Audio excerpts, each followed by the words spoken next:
May 27, 1940. Terpitzhofer, Berlin.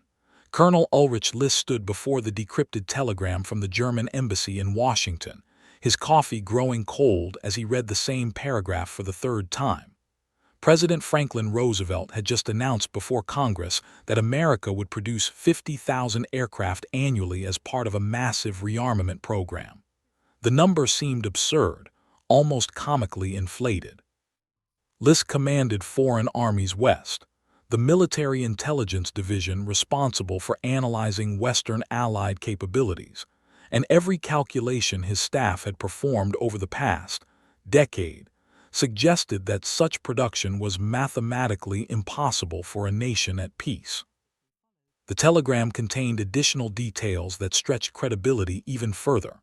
Roosevelt wasn't just talking about training aircraft or obsolete designs.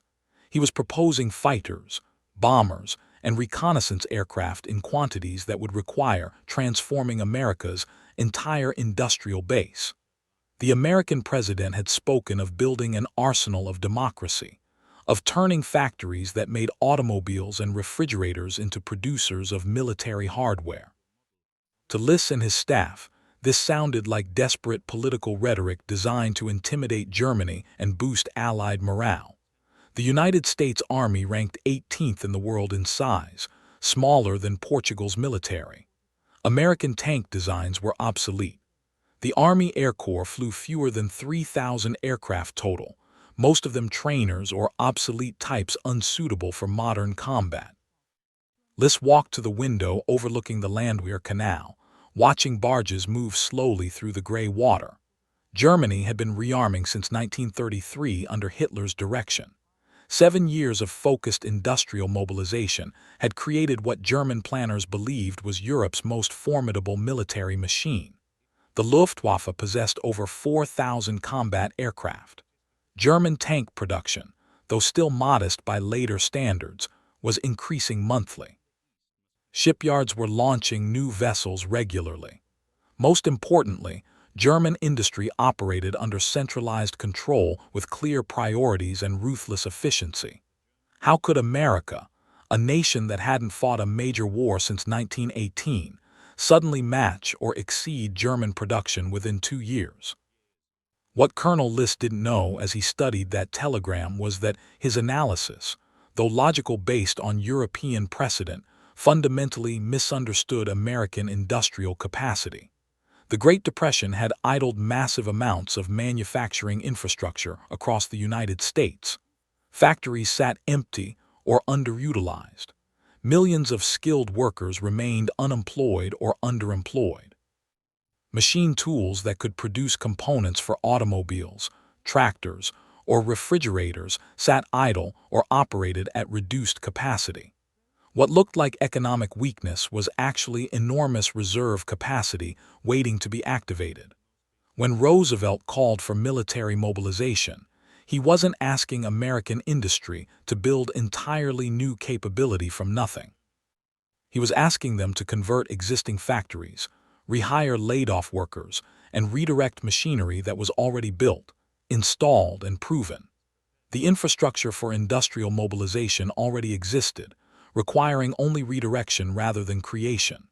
Germany, by contrast, had no such reserve.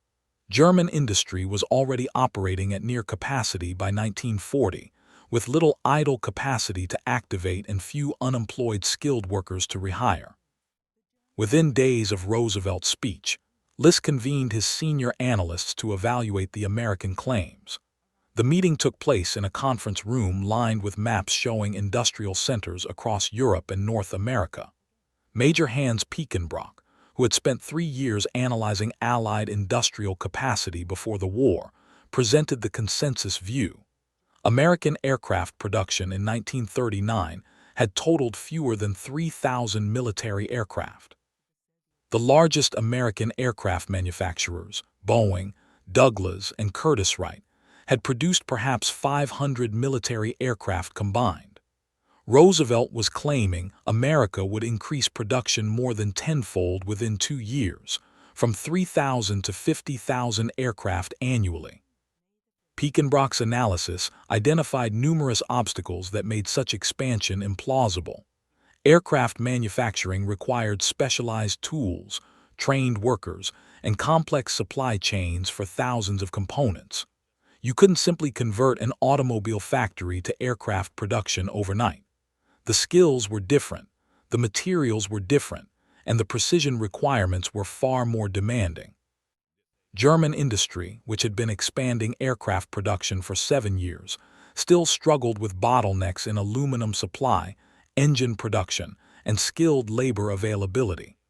How could America, starting essentially from scratch, achieve in 2 years what Germany had built over 7? The intelligence assessment concluded that Roosevelt's 50,000 aircraft figure was propaganda, likely inflated by a factor of 5 or more.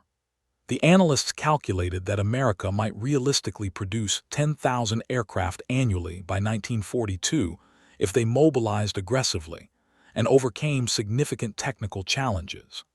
Even this more conservative estimate seemed ambitious given America's lack of experience in mass-producing military aircraft. The assessment was filed with a classification of reliable analysis based on verified industrial capacity data. Copies were distributed to the High Command, the Air Ministry, and Hitler's military adjutants. Everyone who read it agreed that America posed a long-term threat if allowed to mobilize fully, but the timeline for American industrial contribution to the war was measured in years, perhaps decades, not months. What the German analysts failed to grasp was that American industry operated on fundamentally different principles than European manufacturing. German aircraft production resembled craftsmanship, with skilled workers fabricating components that were then carefully fitted together. Each aircraft was essentially custom-built, with tolerances adjusted during assembly. This approach produced excellent aircraft but limited production rates. American industry, by contrast, had pioneered mass production techniques in the automobile industry. Henry Ford's assembly lines had revolutionized manufacturing by breaking complex products into simple, repeatable tasks that could be performed by semi-skilled workers using specialized tools and jigs. These techniques, perfected over decades of automobile production, could be applied to aircraft manufacturing with devastating effectiveness. The Germans were calculating American potential based on European methods, not understanding that American manufacturing philosophy was fundamentally different. By late 1940, German intelligence began receiving reports that suggested American industrial mobilization was proceeding faster than predicted. The Abwehr, Germany's military intelligence service, maintained agent networks in the United States that reported on factory construction, workforce expansion, and production planning. One report from December 1940 described massive construction projects at Willow Run, Michigan, where the Ford Motor Company was building an aircraft factory that would eventually cover 67 acres under one roof. The agent's report described a facility designed to produce one B-24 Liberator bomber every hour using assembly line techniques borrowed directly from automobile manufacturing. Colonel Liss read these reports with skepticism. The physical construction was verifiable through multiple sources, but the claimed production rates seemed implausible. Aircraft were not automobiles. A B-24 bomber contained approximately 1 million individual parts manufactured by thousands of suppliers and assembled into a flying machine that had to withstand extreme stresses at high altitude. The idea that such complexity could be reduced to an assembly line process, producing one complete bomber per hour, struck German analysts as American braggadocio. Even if the factory could theoretically achieve such rates, supplying it with components would require a vast network of suppliers that didn't yet exist. Additional reports throughout 1941 described similar expansions across American industry. Aircraft engine plants were being built or expanded in a dozen states. Aluminum production was increasing dramatically with new smelters under construction in the Pacific Northwest, powered by hydroelectric dams. Training programs were teaching aircraft skills to workers who had never seen an airplane before. The scale of the mobilization was impressive, but German analysts remained convinced that the claimed production targets were unrealistic. They had seen similar ambitious plans in other countries that failed when confronted with reality.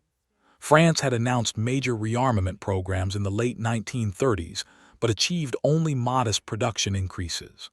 Britain's aircraft production, while respectable, still fell far short of early projections. The fundamental problem with German intelligence analysis was that it relied on historical precedent from European industrialization. Every previous industrial mobilization had followed predictable patterns of gradual expansion, constrained by skilled labor availability, machine tool production, and supply chain development. The analysts at Foreign Armies West were educated men who understood industrial processes and had correctly predicted production rates for France, Britain, and the Soviet Union based on similar analysis. Their methodology was sound by European standards. What they couldn't account for was that American industry operated at a scale and with an efficiency that had no European equivalent.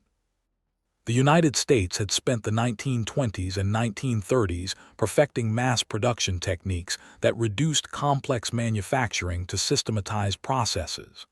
These techniques, proven in consumer goods production, were about to be applied to military hardware with results that would astonish the world.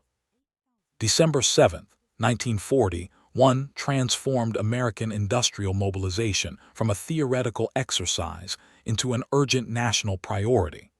The Japanese attack on Pearl Harbor brought the United States into the war with a level of public unity and industrial commitment that German intelligence had not anticipated. Within weeks, American factories that had been gradually converting to military production shifted into emergency operation. Workers volunteered for extended shifts. Companies abandoned civilian production entirely to focus on military contracts. The federal government coordinated production priorities with an authority that eliminated peacetime inefficiencies and bottlenecks. German intelligence monitoring of American radio broadcasts and newspapers detected the shift immediately. War bond drives raised billions of dollars. Rationing programs were implemented for rubber, gasoline, and consumer goods to redirect resources toward military production.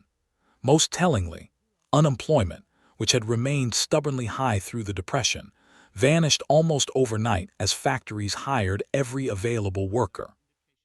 Women entered the workforce in unprecedented numbers, taking positions in aircraft factories, shipyards, and munitions plants. The Riveter recruitment campaigns were filling factories with workers who had never held industrial jobs but were being trained in weeks to perform specialized tasks. Colonel Liss received updated intelligence estimates in early 1942 that forced a reassessment of American capabilities. The first hard production data from 1941 showed that America had actually produced more than 5,000 military aircraft, not the 3,000 that German intelligence had estimated. More concerning, the trajectory suggested accelerating production rather than the gradual increase that European models predicted. American aircraft manufacturers were hiring workers at rates that suggested they expected to triple or quadruple their workforce within months.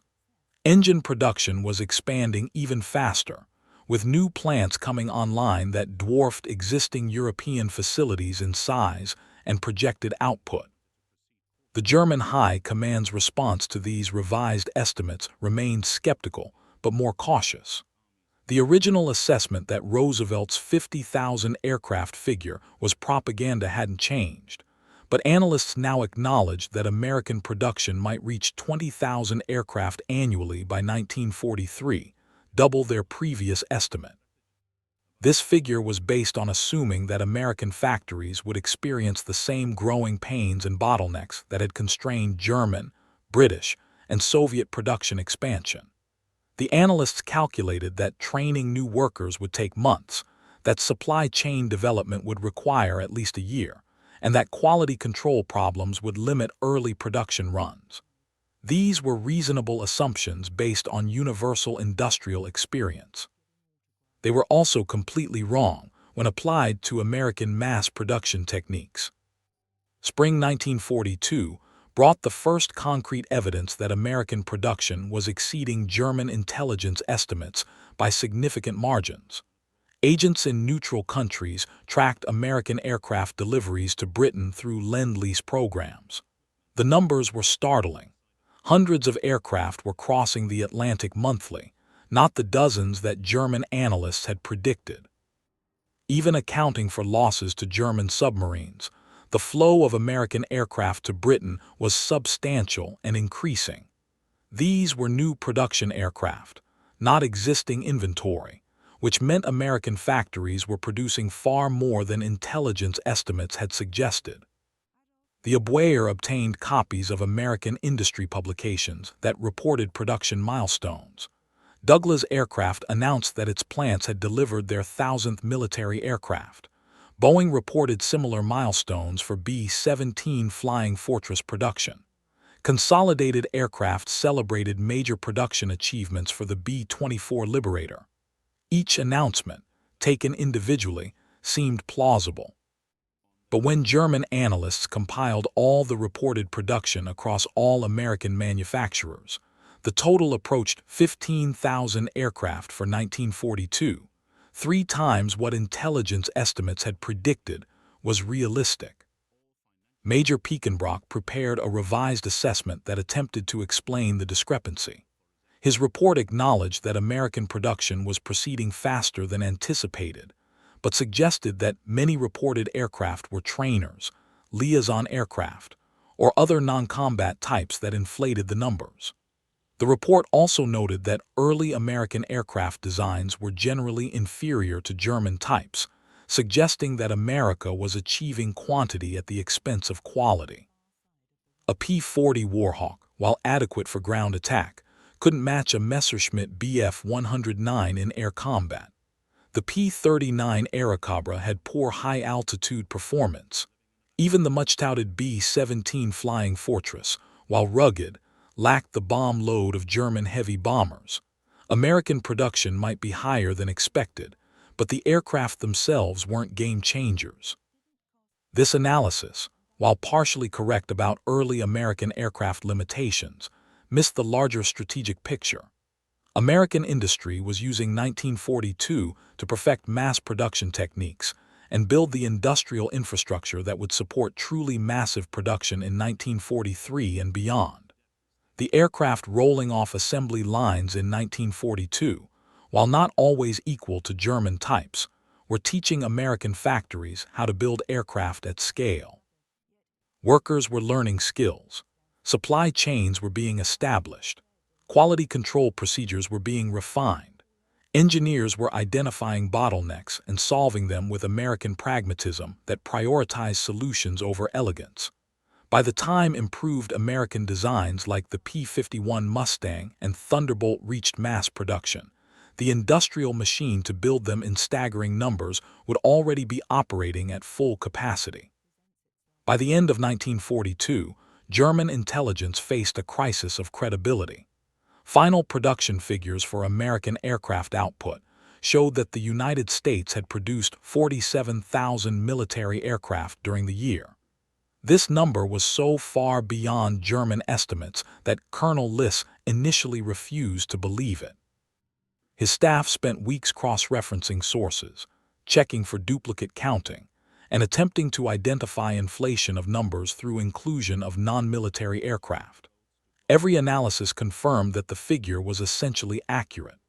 America had produced approximately 47,000 military aircraft in a single year, approaching the 50,000 annual target that Roosevelt had announced in 1940 and that German intelligence had dismissed as propaganda. The breakdown of American production by aircraft type made the achievement even more impressive. Strategic bombers like the B-17 and B-24, complex four-engine aircraft that required enormous industrial effort to produce, accounted for thousands of units. Fighters including P-38 Lightnings, P-40 Warhawks, P-47 Thunderbolts, and the new P-51 Mustangs were being produced in quantities that exceeded total German fighter production. Medium bombers, dive bombers, torpedo bombers, and reconnaissance aircraft filled out the total. These were combat aircraft, not trainers or liaison planes. They were being delivered to American forces, sent to Britain under Lend-Lease, or provided to the Soviet Union through Alaska and Iran. Germany, by contrast, had produced approximately 15,000 military aircraft in 1942. This represented a significant increase over 1941 production and required enormous effort from German industry working under Albert Speer's rationalized production system. German factories operated around the clock with extended shifts. Resources were prioritized for aircraft production. Skilled workers were protected from conscription. Yet despite maximum effort, German production was less than one-third of American output. The Soviet Union, despite massive industrial losses to German invasion, had produced approximately 25,000 aircraft. Britain had produced approximately 23,000 aircraft. Combined Allied production exceeded 100,000 aircraft, while Germany and its allies produced perhaps 20,000. The implications were staggering for German strategic planning.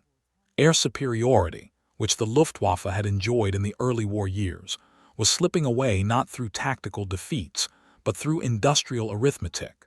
Germany could win every air battle and still lose the air war if the Allies could replace losses 3 or 4 times faster.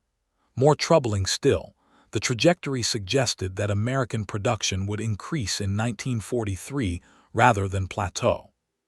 The factories built in 1941 and 1942 were reaching full operational capacity. Workers trained in 1942 were becoming more efficient. Supply chains established over the previous 2 years were operating smoothly. Everything German intelligence knew about industrial production suggested that 1943 would see even higher American output. Colonel List convened an emergency meeting of Foreign Armies West senior staff in January 1943 to address what was now clearly a fundamental failure of intelligence analysis. The estimates provided to German leadership over the previous 3 years had been wrong by factors of 2, 3, or even 4. American industrial capacity had been systematically underestimated, and the consequences for German strategy were profound.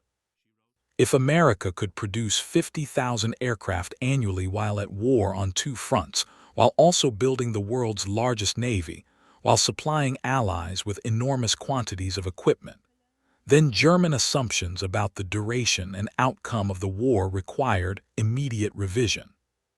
The meeting began with Major Piekenbrock presenting a detailed analysis of where German intelligence had gone wrong. The first error had been assuming that American industrial mobilization would follow European patterns. In Germany, France, Britain, and the Soviet Union, industrial expansion was constrained by limited skilled labor, scarce machine tools, and competition for resources with civilian needs. American mobilization faced none of these constraints. The Depression had created vast pools of unemployed skilled labor. American machine tool production, by far the world's largest, could supply the tools needed for factory expansion. And American industrial capacity was so vast that military production, even at wartime levels, absorbed only part of the nation's total manufacturing capability. The second error had been underestimating American engineering innovation. German analysts had assumed that aircraft manufacturing required traditional methods with skilled craftsmen fabricating components and carefully fitting them together during assembly. Americans had systematized aircraft production using techniques that reduced complex tasks to simple, repeatable operations performed by semi-skilled workers using specialized jigs and fixtures. Parts were manufactured to precise tolerances that ensured they fit together without custom adjustment. Assembly lines moved aircraft through stations where specialized workers installed specific components. The entire process resembled automobile production more than traditional aircraft manufacturing, and it worked with shocking efficiency. The third error had been misunderstanding American industrial scale. German analysts had calculated American capacity based on the size of existing American aircraft factories and traditional production rates per factory. What they failed to grasp was that Americans built factories at scales that had no European equivalent. The Willow Run plant alone covered more area than many entire German industrial complexes. When Americans decided to produce B-24 bombers at scale, they didn't gradually expand existing facilities. They built the world's largest factory specifically designed for bomber production, staffed it with tens of thousands of workers, and achieved production rates that seemed impossible by European standards. This approach, building enormous specialized facilities rather than expanding existing shops, allowed for optimization and efficiency that smaller-scale production could never match. While German intelligence struggled to comprehend American aircraft production, an even more stunning revelation emerged regarding American shipbuilding capacity. The Liberty Ship program, which German naval intelligence had been monitoring since its inception in 1941, was producing cargo vessels at rates that defied every known principle of maritime construction. Traditional shipbuilding was a slow, methodical process taking months or years per vessel.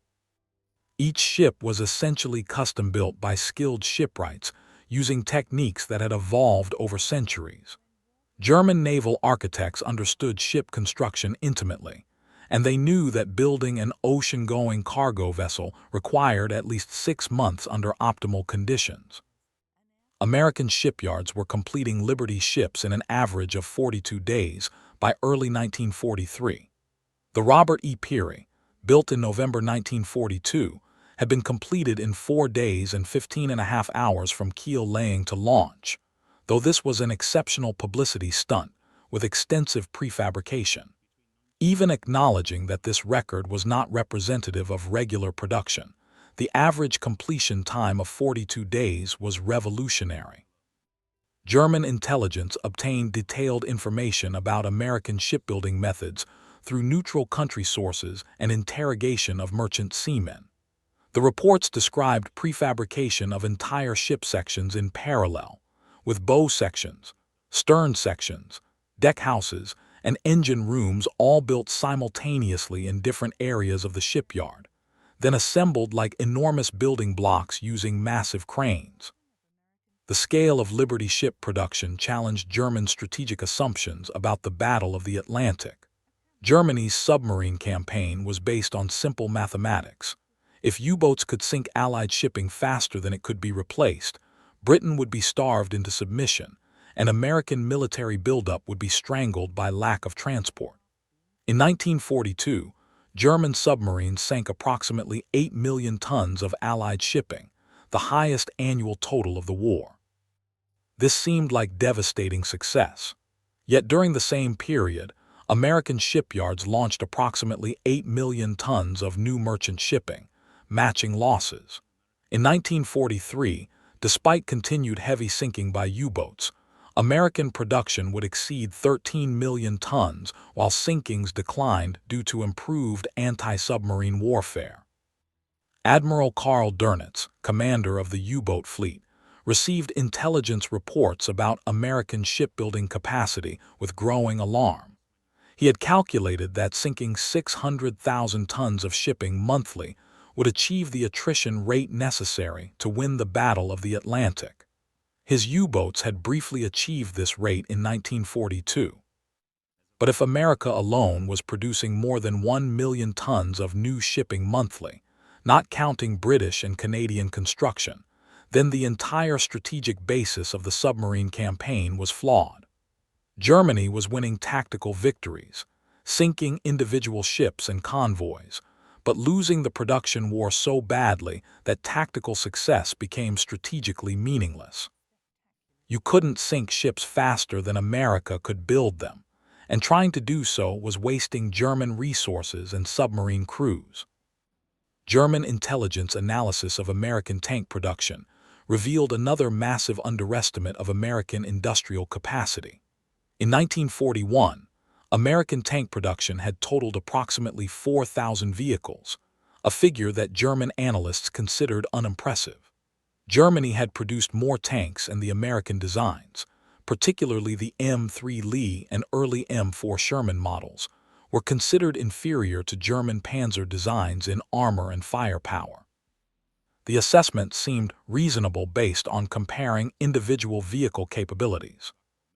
By 1943, the production disparity had become overwhelming.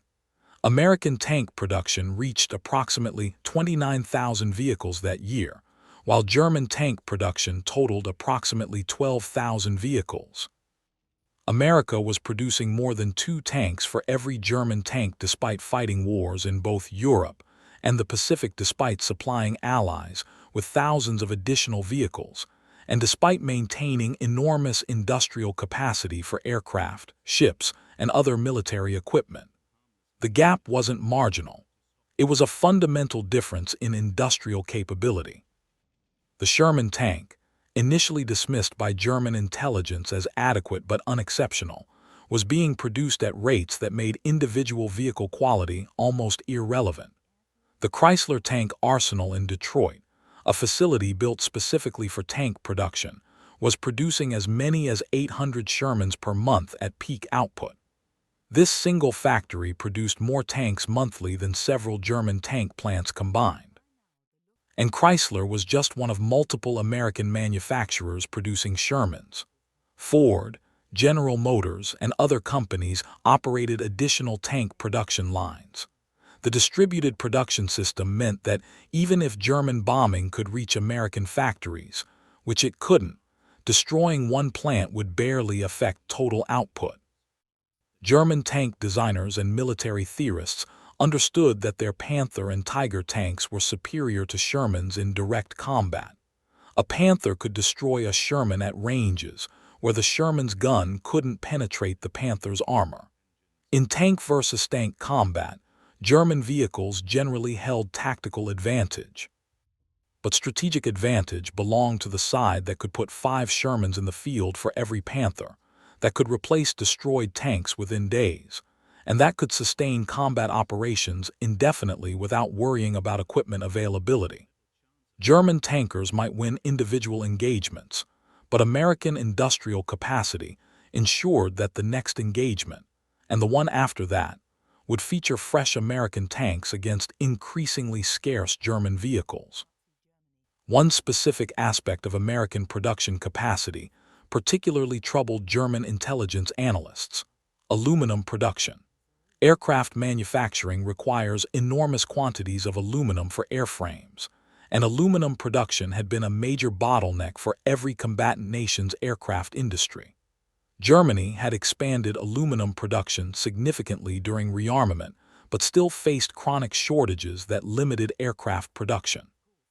The Soviet Union struggled with aluminum supply throughout the war. Even Britain, with access to bauxite from its colonies, faced aluminum constraints. American aluminum production dwarfed everyone else combined. In 1943, the United States produced approximately 920,000 tons of aluminum. Germany produced approximately 240,000 tons. The Soviet Union, despite American Lend-Lease shipments of aluminum, produced approximately 60,000 tons domestically. Britain produced approximately 57,000 tons. America alone was producing more aluminum than all other combatant nations combined, creating a fundamental advantage in aircraft production that no amount of efficiency or innovation could overcome. The source of American aluminum advantage lay in 2 factors that German industry couldn't replicate. First, the United States had vast hydroelectric power resources in the Pacific Northwest and Tennessee Valley that provided the enormous quantities of cheap electricity required for aluminum smelting. German aluminum production relied on coal-fired power plants that were more expensive to operate and vulnerable to coal supply disruptions. Second, American corporations had invested heavily in aluminum production capacity during the 1930s, anticipating commercial demand that never fully materialized due to the Depression. When the war began, enormous smelting capacity sat idle or underutilized, ready to be activated for military production. The Alcoa aluminum plant in Tennessee exemplified American scale. This single facility consumed 175,000 kilowatts of electrical power continuously, more than entire German cities. It produced aluminum at rates that exceeded total German production from multiple facilities. Workers there operated smelting equipment of a size and sophistication that German metallurgists had never attempted to build. The plant ran 3 shifts around the clock, producing aluminum that supplied aircraft factories across America while also shipping ingots to Britain and the Soviet Union. German intelligence knew these facilities existed, but struggled to convince leadership that the reported production figures were accurate rather than inflated propaganda. Natural rubber supply should have been a crippling bottleneck for American military production. Japan's conquest of Southeast Asia in 1942 captured 90% of the world's natural rubber supply, including the Dutch East Indies and British Malaya plantations that had supplied America's tire industry. German strategic planners anticipated that rubber shortage would severely constrain American vehicle production, aircraft tire manufacturing, and general military mobility. Every tank, truck, and aircraft required rubber for tires, seals, and components. Without access to natural rubber, American production should have ground to a halt or at least been severely restricted. Instead, American chemical engineers accomplished what German intelligence considered impossible. They created a synthetic rubber industry from nothing in less than 2 years. The Manhattan Project for developing atomic weapons is better known, but the synthetic rubber program was arguably more immediately important for the war effort. In 1941, American synthetic rubber production was essentially zero. By 1944, American factories were producing more than 800,000 tons of synthetic rubber annually, far exceeding America's pre-war natural rubber consumption. This synthetic rubber, while not identical to natural rubber, was adequate for most military applications and was produced at scales that ensured rubber would never constrain American military production. The synthetic rubber program required building enormous chemical plants using technologies that were barely proven at industrial scale. The 4 major synthetic rubber plants built in 1942 and 1943 each cost tens of millions of dollars and employed thousands of workers. They processed petroleum feedstocks using chemical processes that German chemists, who had invented synthetic rubber, had never scaled to such enormous production volumes.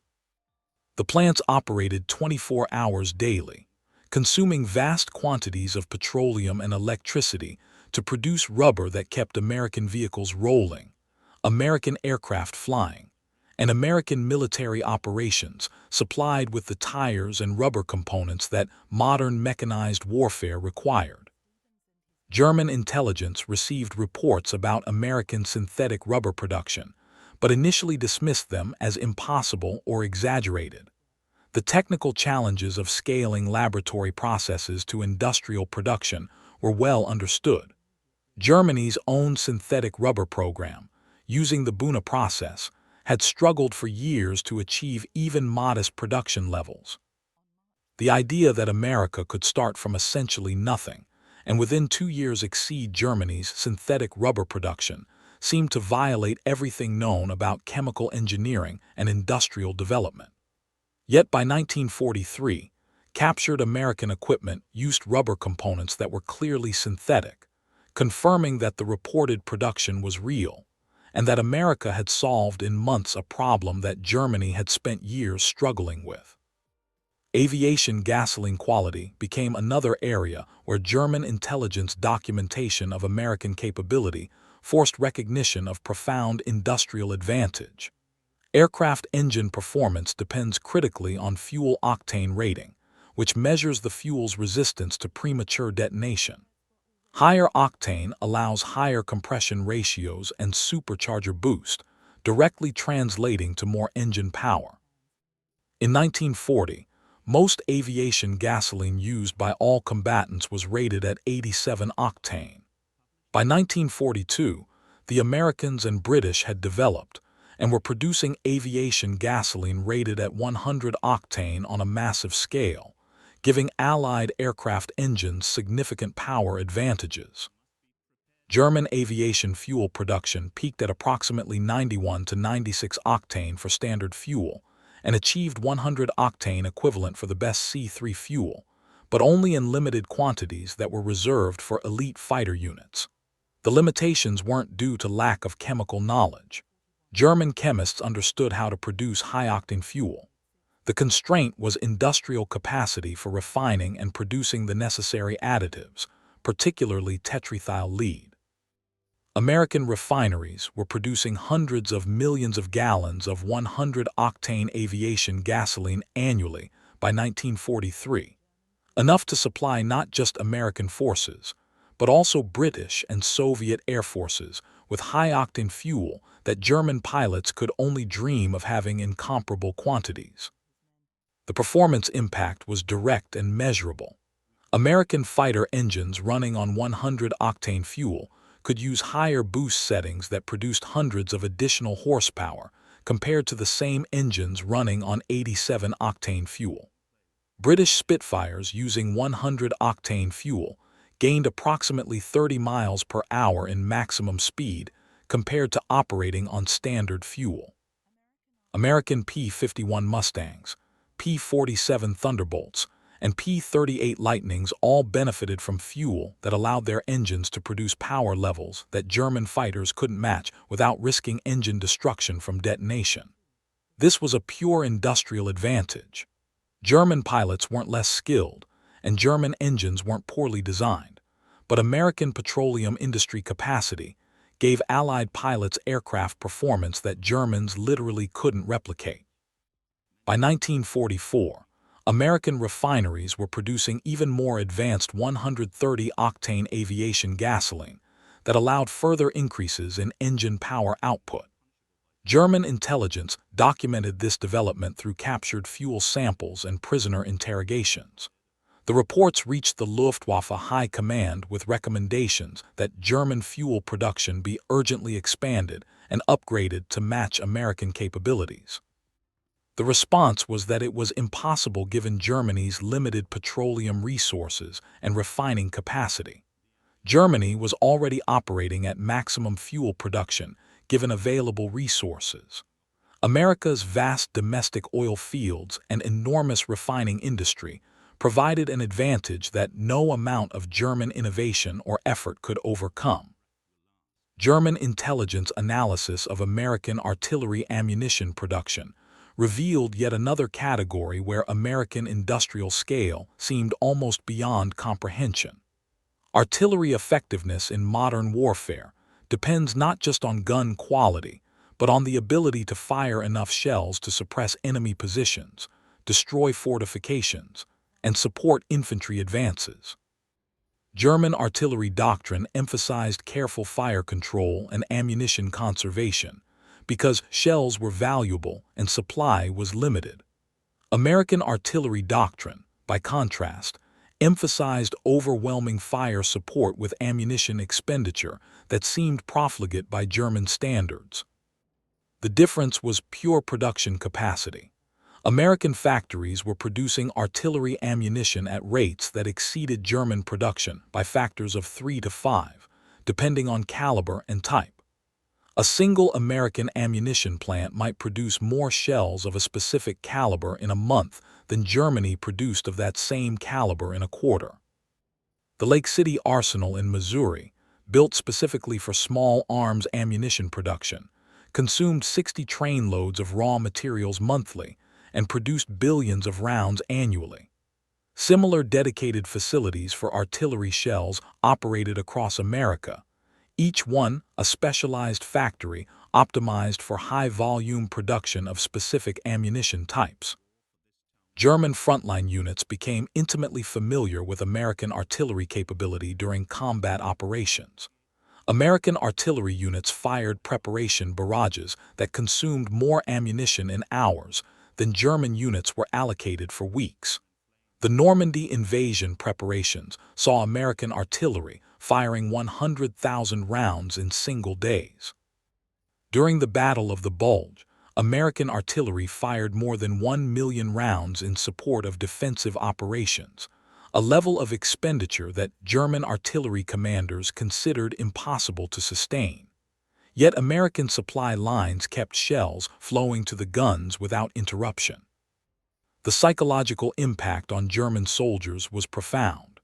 They had been trained that American industrial production was impressive but not necessarily superior to German industrial quality. Combat experience taught them that quantity had its own quality.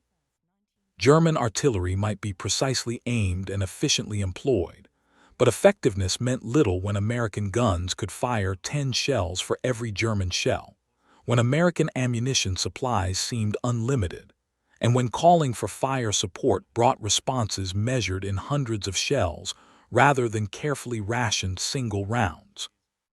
German intelligence reports from frontline units consistently mentioned the overwhelming nature of American artillery support, describing it as a steel storm that no amount of training or courage could withstand.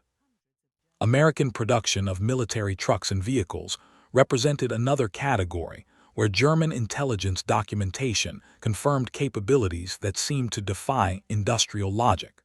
The German military remained partially horse-drawn throughout the war, with hundreds of thousands of horses providing transportation for artillery, supplies, and equipment. This wasn't romantic attachment to traditional methods. It was simple lack of sufficient motor vehicles. Germany produced approximately 100,000 military trucks in 1943, a figure that had to serve both military and essential civilian needs. The Wehrmacht never achieved complete motorization. Infantry divisions typically had their artillery and heavy equipment horse-drawn. Supply columns relied heavily on horse-drawn wagons. America produced approximately 620,000 trucks in 1943, almost all for military use. American Lend-Lease programs delivered 427,000 trucks to the Soviet Union alone during the entire war, more than Germany's total truck production for all purposes during the entire conflict. Every American infantry division had more organic transport capacity than a German panzer division. American supply units operated vehicle fleets larger than those available to entire German armies. This disparity in logistics capability had direct battlefield consequences that German commanders observed with increasing alarm. The GMC CCKW 2.5-ton truck, universally called the Deuce and a Half, became the backbone of American military logistics. Over 550,000 were produced during the war. These standardized vehicles were designed for mass production using interchangeable parts. Maintenance was simplified through standardization. Drivers could operate them with minimal training. The trucks were rugged enough to handle poor roads and off-road conditions while carrying 5-ton loads, double their rated capacity. They burned fuel at rates that would have bankrupted any European military, but America had fuel in quantities that made consumption irrelevant. German intelligence documented American truck production through multiple sources including neutral country trade statistics, captured vehicles, and prisoner interrogations. The numbers were verified and undeniable, yet their implications remained difficult for German commanders to fully accept. The idea that American supply units operated vehicle fleets numbering in the thousands, that individual American armies possessed more trucks than the entire Wehrmacht, and that America could afford to waste vehicles through accidents or mechanical failure at rates that would cripple European armies, all contradicted European military experience. Yet combat reports from every front confirmed these realities. American logistics operated at scales that made German supply operations look primitive by comparison. All military The U.S. 7th production Armored ultimately Division rests was on advancing steel in the production, Westerwald. and steel production After statistics crossing the Rhine provided 2 weeks perhaps the before, starkest the American illustration of troops the conquered industrial village gap after village between in the America area. and Germany. Time and again they encountered German units determined to hold out. Weapons, vehicles, ships, Air force and artillery would destroy every house and every village in which resistance stirred. War is fundamentally constrained by there was little the defenders could do to defy the enemy's superiority. Approximately 30 million tons of steel in 1943, representing maximum output from German industrial capacity plus captured European steel production. This figure included output from occupied French, in the Belgian, small village of and Czech Borden, steel mills only the Russian operating forced under German laborers were direction. visibly happy It about being represented liberated. total mobilization of every available steel-producing facility. The United States produced 81 million tons of steel in 1,000 1943. Wehrmacht soldiers were America captured and produced herded nearly 3 together tons in of neighboring steel Moit. for every 1 ton They had been Germany unable produced. to obey their The Führer's Soviet order Union, of the 11th of despite March massive that industrial commanded them to evacuation offer resistance German and fight our destruction of enemies Western for as long as it industrial takes, areas, until still they tire produced and finally approximately break. 18 million tons. Combined Allied steel production approached The civilian 150 population million looked tons after the versus prisoners of German war as well as output they of 30 could. million tons. After 2 days A on the 5-to-1 muddy field, advantage that they were taken to an translated assembly directly to camp. weapons production. More The steel US meant 5th more Infantry tanks, Division more marched on ships, Hitler's more Autobahn artillery, towards Frankfurt am more Main on that aircraft, day, more where they ammunition, first captured and the more of nearby everything Rhine-Main required for airport. industrial warfare. The steel production gap wasn't something that could be overcome through better tactics, superior training, or ideological commitment. On the previous It day, was a American fundamental units had resource reached constraint Frankfurt that city determined center. maximum possible The military Wilhelm Bridge was production. only partially Germany damaged due was to a fighting hasty war on detonation by the multiple retreating fronts with Germans. 1/5 the So the steel troops production under of Major its General combined Robert W. enemies. Grow The established a mathematics of bridgehead on defeat its were north written in side, steel where they production became figures engaged in that combat no with amount German of units. tactical brilliance could An army overcome. cameraman filmed the German house-to-house forces fighting. could win individual battles through superior tactics and experience. The German soldiers. commander, Lieutenant But they were Colonel slowly Loeffler, being was determined to ground down defend the by city. enemies who could replace If we knew every loss that there was no multiple support times behind over, us, he while explained to his German soldiers, losses were we ought to irreplaceable. hoist the white flag American and end this steel battle. production capacity But had been perhaps our built leaders over have another decades of trump card up their industrial sleeve. development. The Should that mills be of the case, Pittsburgh, then we Gary, must not and face the Birmingham were accusation among the that world's our largest or and my most failure efficient. has They prevented them from consumed playing iron it. ore from So Minnesota's we will do Mesabi Range, what we have to do. transported by Great Lakes shipping at costs lower than any European equivalent. They burned coal On the from afternoon Appalachian of the mines following day, connected by American rail artillery networks that shells would moved hit the millions command of post of the tons Germans. monthly. Loeffler was The seriously entire wounded industrial system and succumbed to his was optimized injuries. for high-volume His production unit was with no longer efficiency fit that for German action. industry, The war in despite its Frankfurt am Main reputation was for over. technical excellence, couldn't match. American blast furnaces were larger, American rolling mills more productive, and American steel workers more efficiently organized than European equivalents.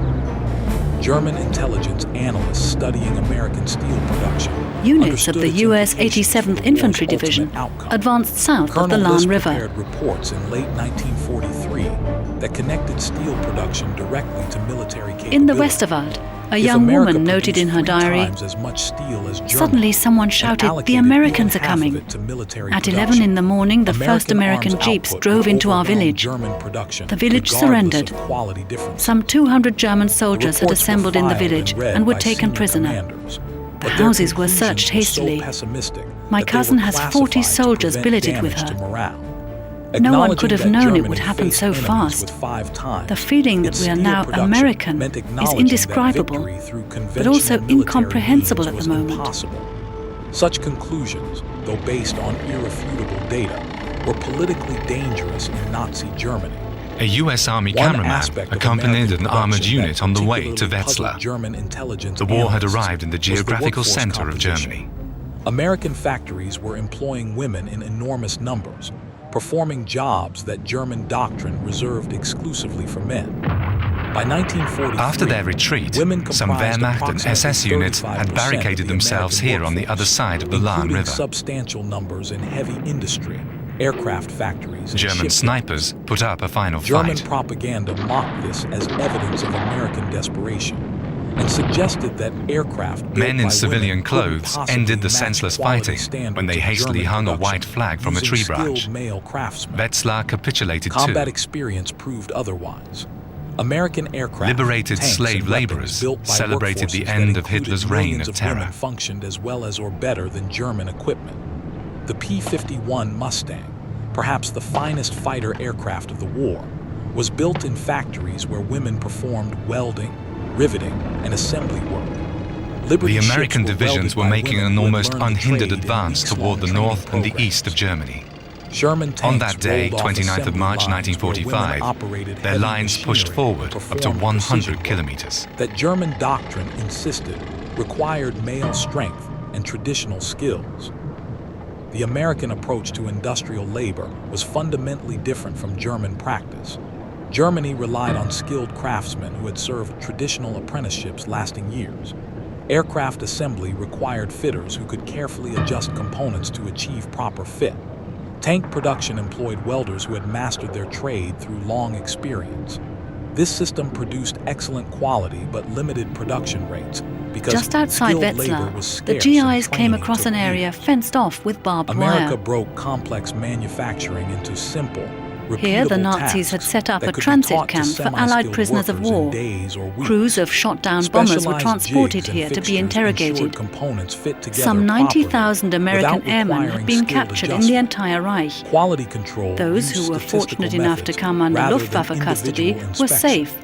For many German pilots whose intelligence planes had gone received down had been detailed lynched by reports about angry American mobs. training programs that According to transformed prisoner housewives, reports, the food farmers, rations in and the office Gulag workers Luft into camp were productive sufficient. factory workers The within Red weeks. Cross kept The sending reports food parcels. described training centers where women learned specific tasks, such as bucking rivets or operating drill The German presses, guards did not without always needing treat to the Allied understand prisoners the as complete cordially as the manufacturing images from process. Wetzlar suggest. This approach, Even the smallest German violations of camp traditionalists regulations considered were inferior to punished proper harshly. craftsmanship, was proving devastatingly effective at achieving high production Now the volume. guards became the A woman prisoners. who had never held industrial employment before Pearl Harbor could be producing quality aircraft components within a month of starting training.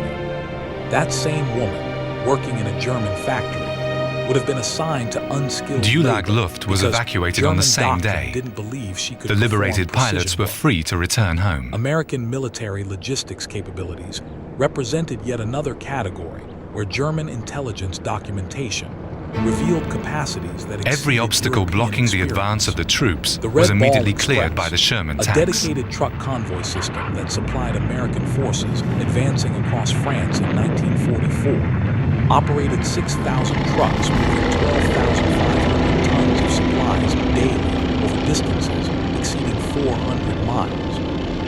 This single logistics Still, operation German moved units more were often tonnage than forced by their entire German commanders armies to offer received resistance all to the supply superiority of the US German Army. commanders observing Those the Red soldiers who Ball wanted to Express back away from the reconnaissance bloodbath and faced intelligence on-the-spot reports execution. couldn't comprehend how Americans maintained such operation. The Commander-in-Chief South, General Otto Wöhler, had handed out unambiguous instructions to his soldiers on the previous day. Went far beyond trucks. I've noticed again American engineers that an built intolerable or number of reconstructed stragglers ports have at been rates roaming that in the seemed areas of impossible retreat. by European standards. Stragglers are in most The cases Mulberry cowards artificial and harbors shirkers, deployed during and the thus Normandy war invasion criminals. were temporary They port do not facilities deserve our larger pity than many because they let permanent their European comrades ports, bear the weight built of the in battle Britain, alone. towed across the English Those who become Channel, separated and from their assembled units off the during French battle coast. are to report immediately Within to the weeks of next D-Day, fighting unit. These temporary harbors Finding were it handling is more not cargo difficult. than major pre-war The noise French of the ports. battle is the safest American sign to engineered follow. battalions rebuilt bridges, cleared harbors, and restored rail lines faster than German forces could destroy them during retreats. American American soldiers fuel during the Easter logistics service in the particularly occupied impressed town of German Limburg on the observers. Lahn River. Operation Pluto, A Catholic chaplain pipelines reads under the Holy ocean, Mass, laid with the fuel bonnet of a military pipelines vehicle across the serving English as the Channel altar. that supplied Allied Cameraman forces in Butterfield France captured with the brief, petroleum contemplative products at rates ceremony. exceeding what German armies received from all sources. These pipelines, a technical In achievement nearby that German Westerwald, a young engineers woman had never noted, attempted, "The operated feeling that we are reliably now despite under being American laid on the command ocean is floor." beyond description." They represented Today is American Easter Sunday. engineering It was a confidence beautiful that and problems moving could be resurrection solved ceremony through this morning. industrial brute force We could heave a rather sigh of than relief elegant and sing our solutions. hallelujahs. The pipelines The shackles weren't have finally particularly fallen from us. sophisticated We're free technology, now. but they were built at scales and operated And she in added, conditions that "This German time they will petroleum drive industry militarism had and never National attempted." Socialism out of our midst, German and they will be intelligence thorough. analysis Not of one American iota of what logistics was our world capability until now will be concluded left that standing. America had essentially industrialized warfare A German itself, soldier wrote to his where family on that European 1st of armies April, treated logistics "This as is a one of the necessary saddest evil Easters that in history for us constrained Germans. operations. The enemy has penetrated deep into our country, both in the east and the west. Yet the war will only be lost when we give ourselves up. American forces Providence has sent us the Führer, and it will not let all the terrible sacrifices we have made be in vain. German forces, not through superior tactics, but through superior supply. A German panzer division could win a tactical engagement, but would then face supply shortages that forced it to halt. The American Armored Division, the U.S. 6th Armored Division continued to advance into Thuringia. Army cameraman Sawyer filmed their onslaught near the town of Mühlhausen. When the enemy could absorb losses and continue operations indefinitely. American naval construction. What the people here couldn't know was that the Americans would only stay for a few months. As of the 1st of July 1945, Thuringia became part of the Soviet-occupied zone. Since its inception, was producing fleet carriers at rates that violated every principle of naval construction that a German sergeant wrote in his diary, "The political press and radio coverage endeavors to convince us that the relations between the USA and Britain on the one hand and the USSR on the other are heading for an imminent crisis. They want to create the impression that it's just a matter of days before the differences between them come to a head and an incurable breach is created." Why the task was so difficult. And he continued, "It's obvious that the existing differences are shamelessly and calculatedly exploited these days. An appeal recently issued by the head of the party chancellery Bormann to all Gauleiters, district administrators and other organization leaders demands them to stand or fall. It seems to me that the emphasis is clearly on the latter." To be applied to what had traditionally been custom construction. The fastest construction time from keel laying to commissioning was 15 months. The average was approximately 20 months. The American Army commanders were in disagreement about the strategy to be followed.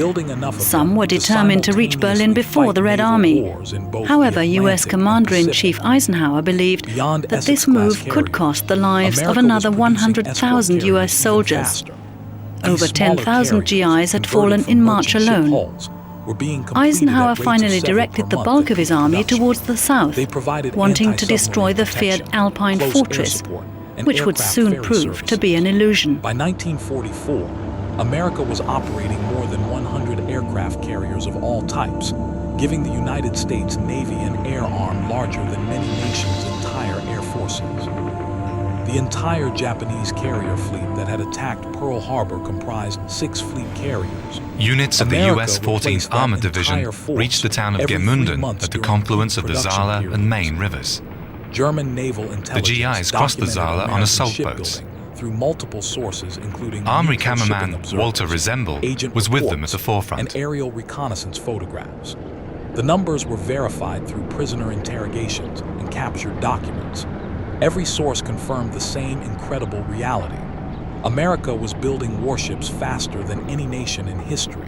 Gemünden lay exactly on the supply line of the Germans for the contested front of the main river, so the town was defended by strong forces, which had to be quelled in a bloody house-to-house fight. Reviewing intelligence reports on American shipbuilding in 1944, many German and American soldiers lost their lives here. The cameramen were not allowed to film dead GIs. American industrial success that made sinking ships strategically meaningless when America could build replacements faster than they could be destroyed.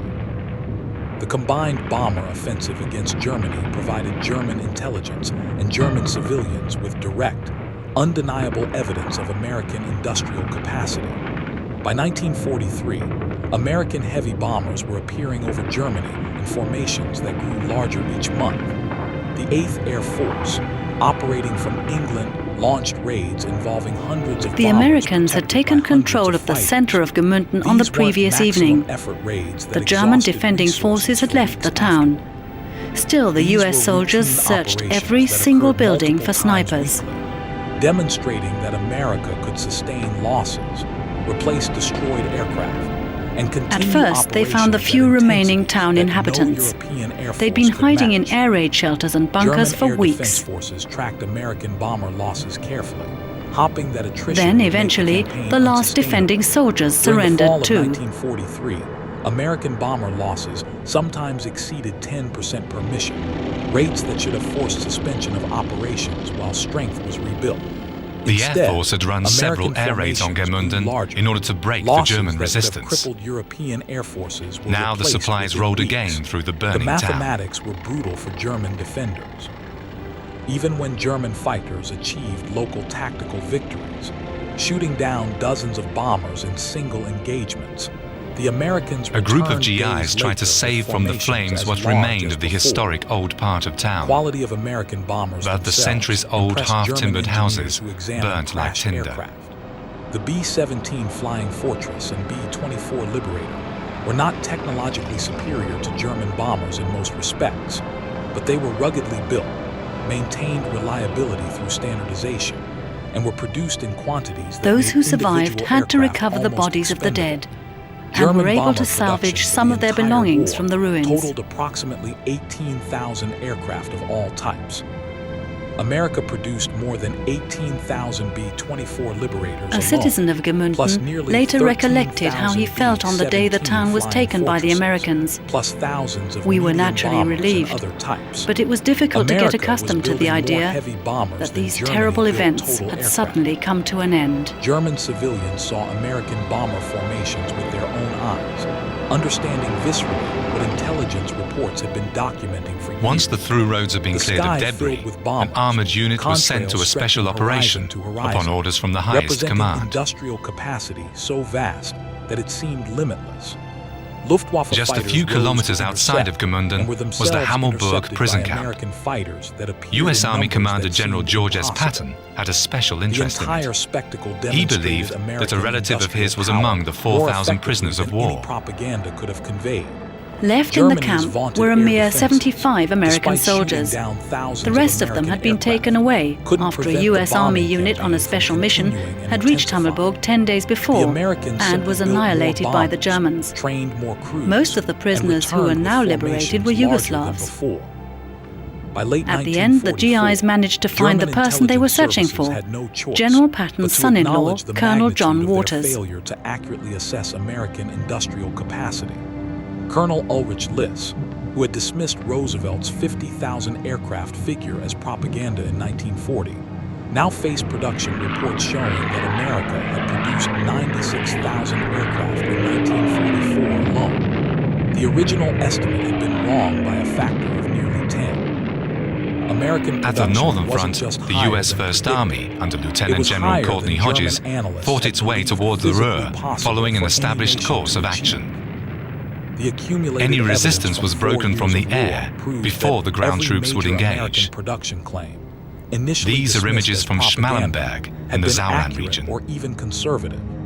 Roosevelt's 50,000 aircraft target had been met in 1942, then exceeded dramatically in subsequent years.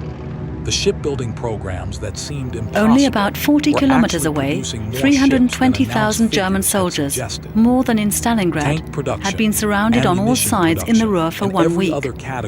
Here in Schmallenberg, only a handful of privates were captured on that 8th of April. Ambitious targets.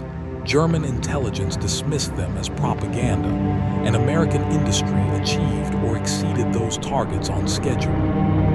The intelligence failure had strategic consequences. Further northeast, soldiers of the U.S. 83rd Infantry Division reached the Holzen concentration camp.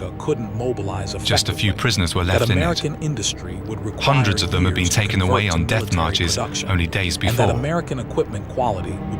Cameraman Kier captured the first images of the victims of the Nazi regime since the U.S. Army had begun its advance in the West. And they wouldn't be the last. To military production with stunning efficiency, and produced equipment that was generally as good as German equivalents and in some categories superior. German strategy, based on defeating enemies before American power could be brought to bear, failed because American power arrived faster and in greater quantities than German planning had considered possible.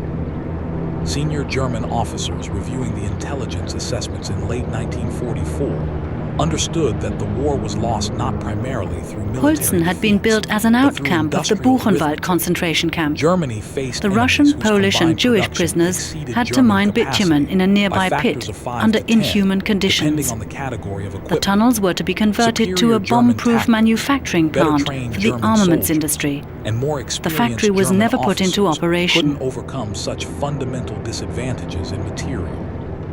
The Soviet Union was outproducing Germany on the Eastern Front. Britain maintained substantial production despite years of war and bombing, and America was outproducing everyone else combined. U.S. troops continued their advance in Thuringia toward the Elbe River. Quantities of equipment. U.S. Army cameramen embedded in the units filmed the war in Germany. But the Third Reich refused to capitulate. Every village and every city had to be defended and held by all means, demanded the Reichsfuhrer of the SS, Heinrich Himmler. Exceeded 300,000 aircraft. This figure included However, those determined to hold out could do little against the military superiority of the Allies. 17 flying fortresses, 15,000 P-51 Mustangs, 15,600 P-47 Thunderbolts, 10,000 P-38 Lightnings, and thousands of other types. America alone produced more military aircraft than Germany, Japan, Britain. On that day, the 10th of April 1945, the GIs arrested the first major figure of Nazi Germany, the former Deputy Chancellor Franz von Papen. He had helped Hitler to come to power in 1933 and had fallen in disgrace later. Recently, he had lived with his family under house arrest in the Westphalian town of Werl. During the cross-examination with Major General Harry Twaddle, the Nazi politician questioned the validity of his arrest. He argued that he had never held a military position and was over 65 years of age. Half a year later, von Papen was placed on trial in Nuremberg and was released on appeal in 1949. By 1945, the United States Navy operated more ships than all other navies combined. A level of naval dominance achieved. White flags have been fluttering in the wind since 6 o'clock in the morning in the northern Bavarian city of Coburg as an indication of the population's eagerness to surrender. American units had taken positions just outside the city for nearly 24 hours. Whether there really was another battle with German snipers, or whether the U.S. Army cameramen had these scenes reenacted, is unclear. At 10 o'clock in the morning, the city's senior civil servant, Sauerteig, signed the capitulation. Fighting came to an end. The disparity in trucks was even more stark, with America producing Proclamation number 1 was issued by U.S. Commander-in-Chief Eisenhower and posted in the city center. We come as a victorious army, but not as oppressors. In the German territory which is occupied by the armed forces under my supreme command, we will eliminate National Socialism and German militarism, abolish the National Socialist German Workers' Party, and do away with the cruel and unjust laws and institutions established by the NSDAP. The numbers were classified to prevent further damage to morale, but senior commanders who read them understood the implications. Germany had challenged the world's greatest. When the soldiers of the U.S. 104th Infantry Division captured the city of Nordhausen near the Harz Mountains on that 11th of April, they weren't yet aware of how close they were to uncovering the dreadful truth about the atrocities committed by the Germans. Unlimited material advantages. The intelligence reports concluded that in the ruins of Nordhausen, soldiers of the renowned Timberwolf Division took a break from fighting. More than military skill, and that nations considering such conflicts should carefully assess their enemy's industrial potential before beginning hostilities. For the time being, hostilities. they were in the mood for jokes with some Polish girls, liberated slave laborers. 1945, American and British intelligence officers toured German industrial facilities to understand how German production compared to Allied capabilities. On that same day, American soldiers on the southern outskirts of the city reached the ruins of the Bolke barracks, which had been heavily damaged during a British air raid. A typical German the GIs found several hundred emaciated concentration camp prisoners and slave laborers from the Mittelbau-Dora camp. who had been toiling in the American tunnels of aircraft nearby factories Kornstein routinely for Hitler's employed miracle 20,000 weapons. to 40,000 workers The sick and the and weak were produced brought to the 400 Boker barracks to die. 1,000 aircraft The monthly. SS guards had A run away single after the air American raid factory and complex abandoned the prisoners often to their exceeded fate. the total production The of liberators Germany's found entire over industry for 2,000 specific decaying aircraft bodies. types. The German factories were generally well designed and efficiently operated within their scale constraints. The US Machine Army tools immediately were of set good up a quality, military hospital in the workers were direct skilled, vicinity and production requested methods additional reflected medical sound units to engineering. relieve the But the suffering facilities prisoners. were simply smaller than American equivalents, limited by German industrial capacity and resource availability. There are no words to German describe aviation that stench, planners had one of the built GIs said factories later. sized for what they thought Many was of our guys necessary. were tough and were American battle-hardened planners had built after they had landed in factories Normandy. sized for what was possible. But that And the experience difference shocked in us to the philosophy core and resulted made in everyone production physically capacity sick. differences of 3 to 10 times depending on the specific product. Allied inspectors found that German industry had been operating under severe constraints that American For many industry of the never prisoners, faced. help arrived too Raw late. materials were rationed They strictly. died from hunger and Electrical exhaustion. power was limited and unreliable due to Allied bombing of power generation facilities. Transportation networks were disrupted, making movement of components between On the facilities following difficult. day, citizens of Labor quality Nordhausen had were declined ordered by the as Americans skilled to lay workers were out the bodies of the conscripted and victims. replaced with forced labor that lacked training and motivation. These constraints had The cumulative images from effects that Nordhausen, reduced captured German by the production US Army below cameramen, theoretical were capacity, seen around the world. even for existing facilities. They became symbols of the Nazi The regime of inspection horror. reports concluded that German industry For many had GIs, performed remarkably the war well given now the constraints reached a it new faced, level. but that those constraints were fundamental rather than temporary. One of them remembered at a Germany later lacked point, the raw material most of us had resources, nothing personal energy against the production Germans. capacity, We and thought that many of the transportation stories we'd read in infrastructure to support newspapers or industrial heard production were at American fabrications, scales, or at least even if German exaggerated. factories had been larger. What the The war was American actually about industrial only advantage became clear wasn't just when a we matter entered of Nordhausen. building bigger factories.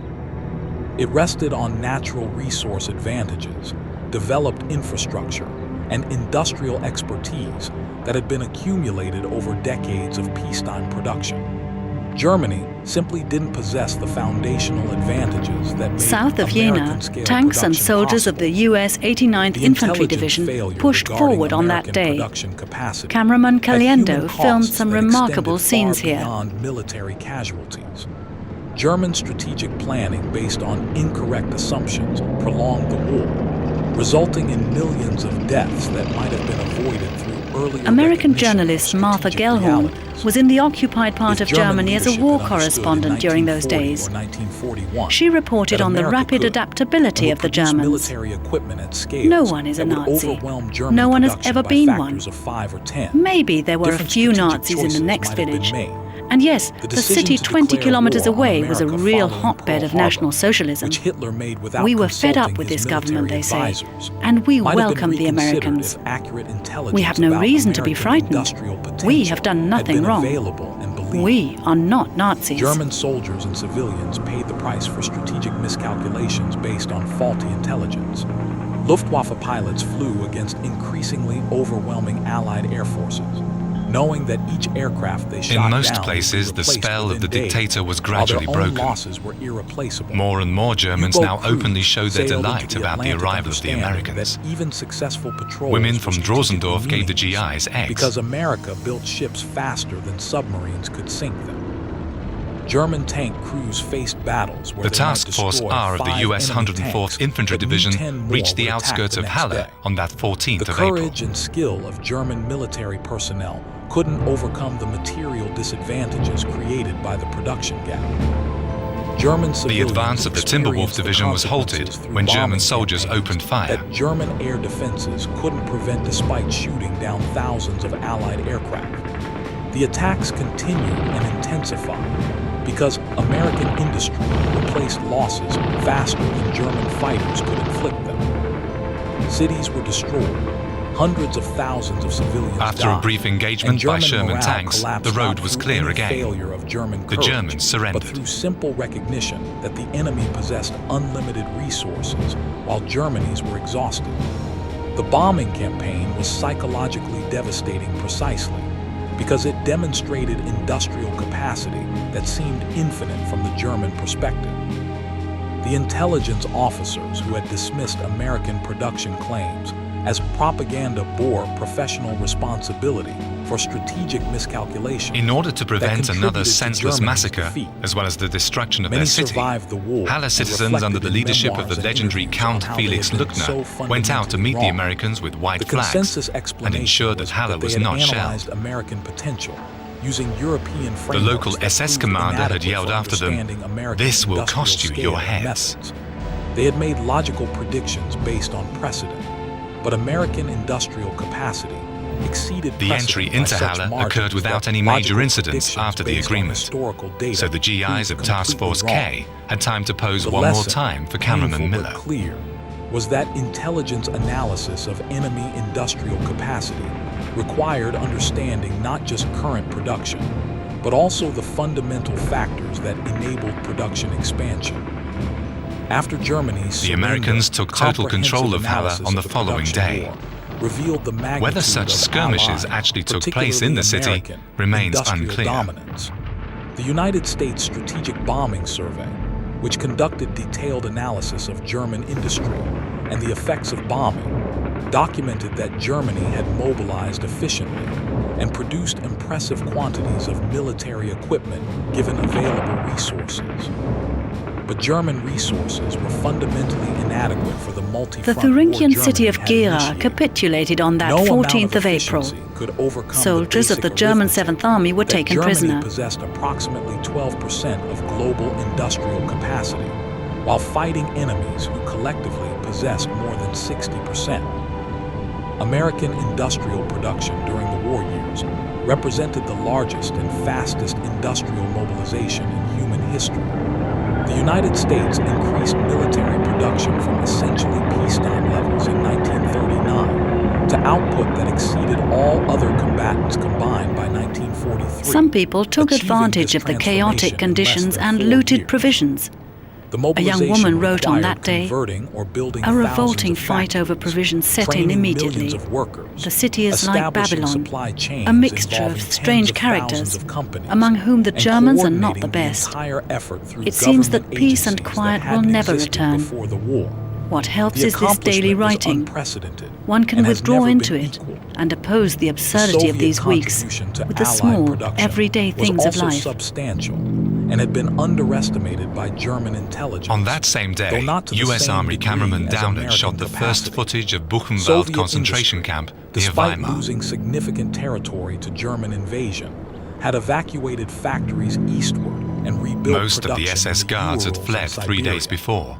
By 1943, The prisoners had overcome the Soviet remaining thugs production of and tanks, handed the camp over aircraft, to the and advancing artillery US exceeded units. German production, providing the material basis for Soviet offensives. The GIs that were pushed shocked German by the forces conditions back in the toward enormous Germany. camp complex. Combined Allied The 21,000 production prisoners created had had no material bread for advantages 3 so days. overwhelming that German At least military 5,000 skill of the and survivors tactical were in a critical superiority condition, couldn't compensate. and every day over The 200 post-war prisoners were assessments dying from concluded that malnutrition World and War II typhoid had fever. conclusively demonstrated that modern The notes of the industrial camp warfare doctor was revealed decided that by in the production 8-year-old capacity history of more than Buchenwald, military 32,705 Nations prisoners had contemplating died, future not conflicts counting would need to those who had been carefully assess executed. not just their own The next military day, US capability, correspondent but Edward also R. their Murrow would industrial report on the potential radio, and that of "As I their walked likely along the enemies. prisoners' blocks, the men The who were German too weak to stand experience began to showed that applaud. initiating war It against sounded as if it enemies were with babies vastly trying to clap their superior hands. industrial That's how capacity. weak they were. No matter how weak I can't those find enemies words to appeared describe what I saw. militarily at war's start, There are many was fatalities in a likely war, to end but in these defeat men in the through camp simple were living material dead. attrition.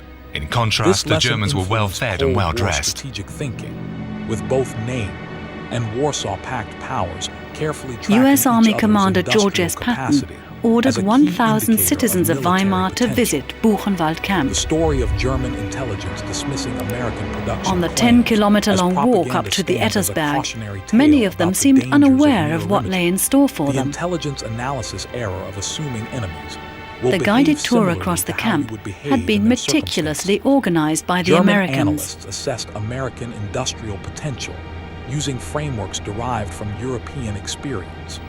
They First, calculated the citizens of mobilization Weimar were timelines presented with based on evidence of the German barbarity, mobilization experience. shrunken heads, and They tattooed estimated pieces of production skin, capacity skillfully based on prepared existing souvenirs American from an SS factories, production plant. sized similarly to European facilities. Every assumption was logical within its framework, and every assumption proved wrong because American industry operated at scales and used methods that had no European equivalent. The intelligence failed. Then they were taken to the crematorium, where the corpses had been piled up. Levels of German leadership. A prisoner described the people's reactions in a letter to his sister. What they saw were just humble remains of the reality we had experienced. But it was enough for some people to faint. We didn't know, they cried out desperately. All of a sudden, and after years of regarding and treating us as criminals, they were faced with the certainty of an indelible guilt. In a written report, U.S. General Eric F. Wood questioned the educational effects of this action. After the inspection, many citizens had the impudence to claim that they had never heard of this camp, although it was in their direct vicinity. German strategy had no contingency plan, because the possibility hadn't been seriously considered. 50,000 German soldiers were herded together in the Meisenheim prisoner of war camp near Andernach. Thousands more were brought in every day, as entire Wehrmacht units laid down their arms and were transported to the meadows on the banks of the Rhine. Enemy capabilities requires understanding not just Cameraman Owens was there and filmed Hitler's boy soldiers. That industrial capacity at the beginning of April, the Führer had the 1928 to 29 age group drafted. Many 16-year-old boys lost their lives for the collapsing Third Reich. The unusually hot spring sun and insufficient water supplies took their toll on the prisoners. Modern intelligence methodology emphasizes on the previous day, the Allied expedition forces had issued a preliminary assessment of the situation. From all viewpoints, it's only a matter of time before organized resistance in Nazi Germany will break down completely. Nothing is now able to rectify the errors made by Hitler and his officials any longer in trying to prolong the war or to turn the situation in their favor. The abilities of the enemy are indeed zero. Because their conclusions were pessimistic and unwelcome. The result was strategic planning. Many of the prisoners of war were taken to Namur in Belgium in freight wagons. They were the fortunate ones. In the months to follow, thousands of German soldiers would die on the Rhine meadows due to supply problems. In 1940 or 1941, different strategic choices might have been possible. Instead, they received intelligence that confirmed their assumptions, made decisions based on those comfortable but wrong assessments. The American troops had reached Leipzig, where they encountered the remarkable willingness to surrender from the population. Members of the local resistance had been distributing leaflets for days, with mottos such as "End the senseless war of the Nazis" and "Start waving the white flags." The people were told to comply absolutely with the instructions of the occupying authorities. Nevertheless, there were fanatics here too. A 16-year-old boy from the Hitler Youth managed to knock out a Sherman tank with a bazooka. Its crew died, and the boy was killed by the next tank. The propaganda, it turned out, had been soldiers of the U.S. 69th Infantry Division combed through the railway station in Leipzig on that 19th of April. The German forces defending it had surrendered on the previous evening, yet there could still be individual fighters hiding among the largest railway stations in Europe. Army cameraman Smith captured these scenes. As enduring testimony to the decisive importance of industrial power in modern warfare. Fighting was still